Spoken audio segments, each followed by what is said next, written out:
like a little spark starts these big fires. It was so crazy. And that's why I look at motivation. Motivation is just a spark, but those little sparks, if somebody comes by real quick with some water, that fire's down, it's out. But if you come by and that little fire, no one touches it, and that little fire, which is motivation, which is kindling, and that kindling grows off to, like they call it, 1 hour fuels, 2 hour fuels, 10 hour fuels, 10,000 hour fuels. You want that thing to boil over and catch a nice big log. It's gonna burn a long time. And that big log starts catching everything on fire. This is your soul. So motivation a lot of times can be fucking just put some water on it, puts it out. Motivation it's kind of a strange word because it doesn't really mean what we think it means. We think it means that we're fired up to do something. We think that it means we're eager and passionate to make something happen. And we think that somehow we should just be able to turn on that eagerness and turn on that passion. But we can't. You just can't turn on passion. You can't just turn on the desire to execute a task. It just doesn't work that way. And honestly, that isn't even what motivate means. Motivate doesn't mean to yell and scream and encourage. No, to motivate actually means to provide a motive, a reason why. So to motivate someone is to explain to them why they're doing what they're doing, how it will help them, where it'll take them, why they should continue to work and to struggle and to fight. And when you need motivation yourself, don't look for someone to scream and yell. Don't look for someone else to give you motivation. Look at yourself. Look at yourself and remind yourself why you are doing what you are doing. Remind yourself that this struggle, this temporary pain, this fight that you're in, this is what will make you stronger and faster and smarter and better.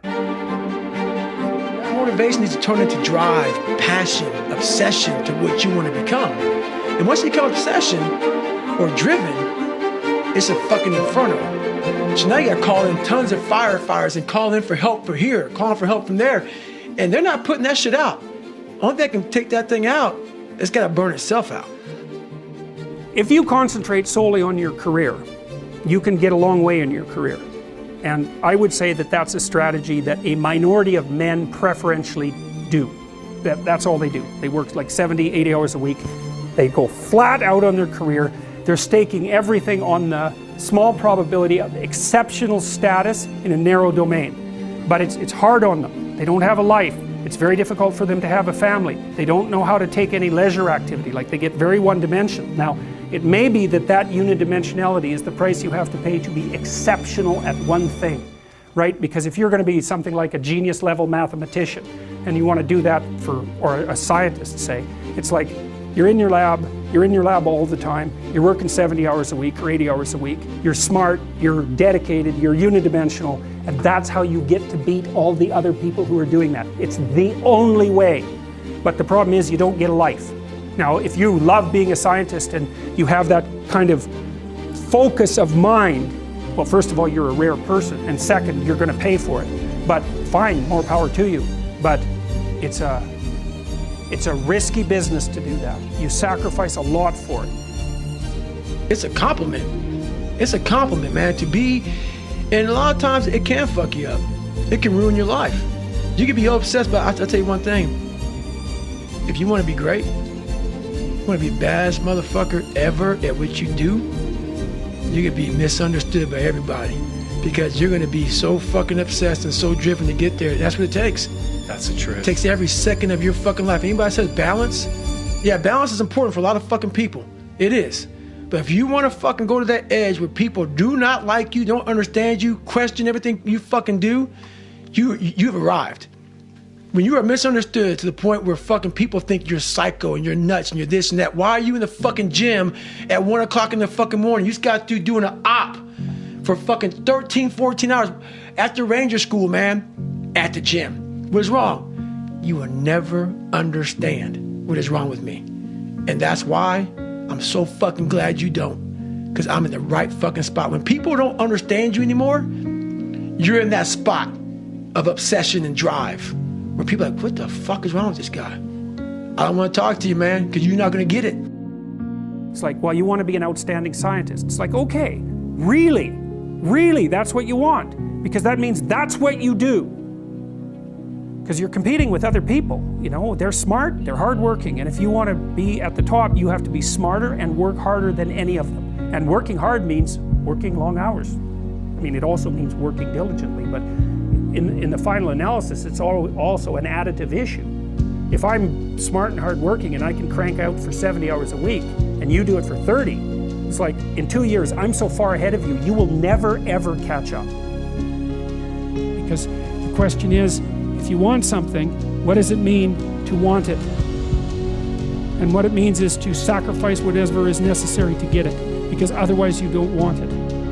And so there's an equation here, and I'm not claiming its ultimate accuracy, but the equation is something like, you don't want it unless you're willing to sacrifice for it. And if you don't want it, you're not going to get it, because you're scattered. But if you do want it and you make the proper sacrifices, then God only knows what might happen. And you can forego it. You can say, well, I'm not willing to put in the effort, because what if I fail? Well, first of all, if you don't put in the effort, you will fail. Because life is hard, and it takes everything out of you to do it properly. So you will fail. And if you make the proper sacrifices, you might fail. You'd be a fool to say that everything always works out for everyone if they just do things right. I mean, I think that's a very careless thing to say, given how much tragedy and catastrophe there is in the world and how much of it seems to be undeserved. But that still has very little bearing, I think, on your own individual adventure and the necessity for opening the door to who you could be. I want to be the guy that people looked at. I don't care if you liked me or didn't like. I don't care. But it said this motherfucker is going to keep coming after whatever the fuck is in front of him. I wanted that.